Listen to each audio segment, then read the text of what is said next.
Bonjour et bienvenue dans cette vidéo sur AutoCAD où on va parler des commandes de modification et des variantes qu'on peut avoir au niveau de ces commandes de modification là.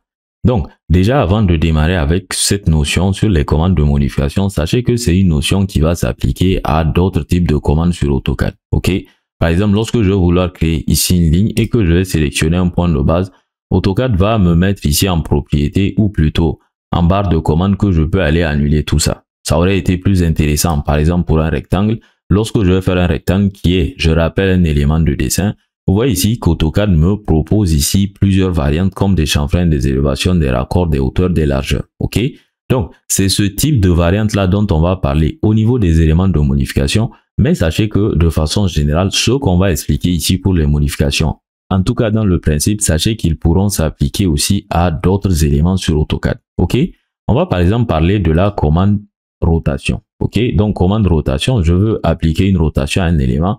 Regardez, lorsque je vais sélectionner l'élément et que je vais faire entrer, je vais sélectionner ici le point de base.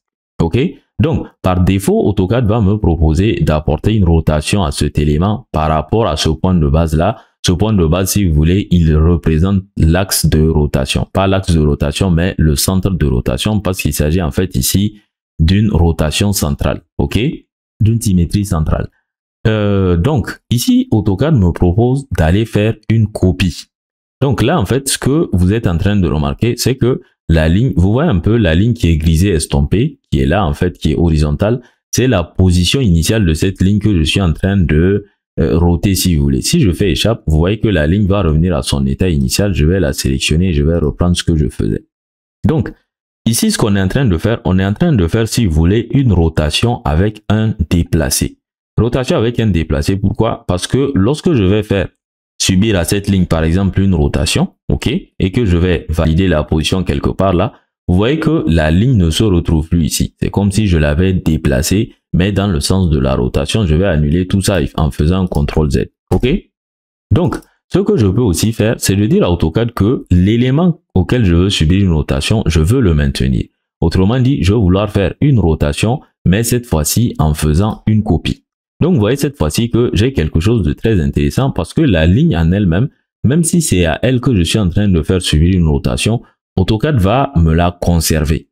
Ok, ce qui fera que la nouvelle ligne que je vais créer ici, AutoCAD va la considérer comme une copie de l'ancienne ligne. Je peux d'ailleurs ici mettre des angles au clavier, ok, ce qui va me permettre de réaliser des rotations. Donc, vous voyez ici une commande de modification ou en tout cas une variante de la commande de modification de type rotation qui peut être très intéressante lorsqu'on est sur AutoCAD.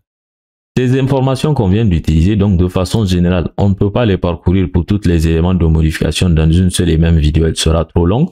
Par contre, regardez pour les éléments de ajuster et prolonger qui sont probablement les commandes de modification qu'on va le plus utiliser en plus de la commande décalée. Donc lorsque je fais ajuster ici, vous voyez déjà de prime abord qu'AutoCAD me demande de sélectionner des arêtes séquentes. En fait, pour comprendre ça, je vais faire ici un élément de rectangle et une ligne comme ça. Et pourquoi pas une ligne comme ça, c'est parfait. Ok?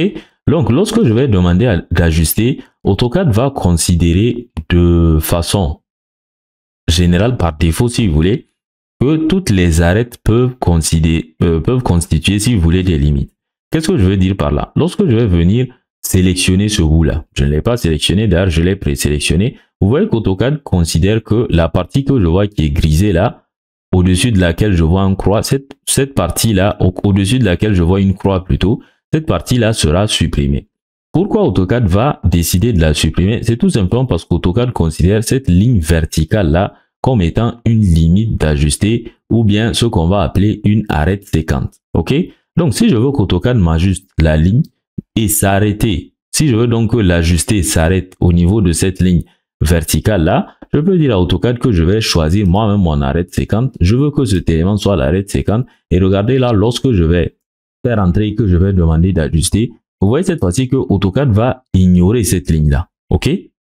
AutoCAD va ignorer cette ligne verticale, cette hauteur là du rectangle et il va directement ajuster jusqu'à la ligne centrale. Enfin, elle n'est pas si centrale que ça.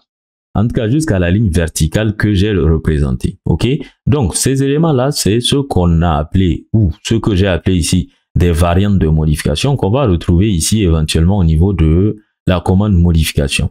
Donc, si vous voulez apprendre AutoCAD sérieusement, parce qu'en une seule vidéo, on ne peut pas vous expliquer tous ces principes-là, sachez qu'on a des formations complètes, que ce soit des formations complètes courtes et des formations complètes longues, même très longues, que vous pourrez retrouver sur notre site internet bulldingénierie.com, et certaines de ces formations seront d'ailleurs totalement disponibles au niveau de notre chaîne qui porte le même nom, donc Bull Ingénierie.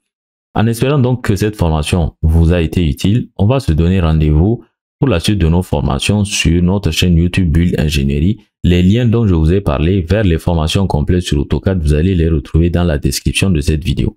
Merci donc de l'avoir suivi en espérant qu'elle vous aura été d'une quelconque utilité et on se donne rendez-vous pour la suite de nos formations.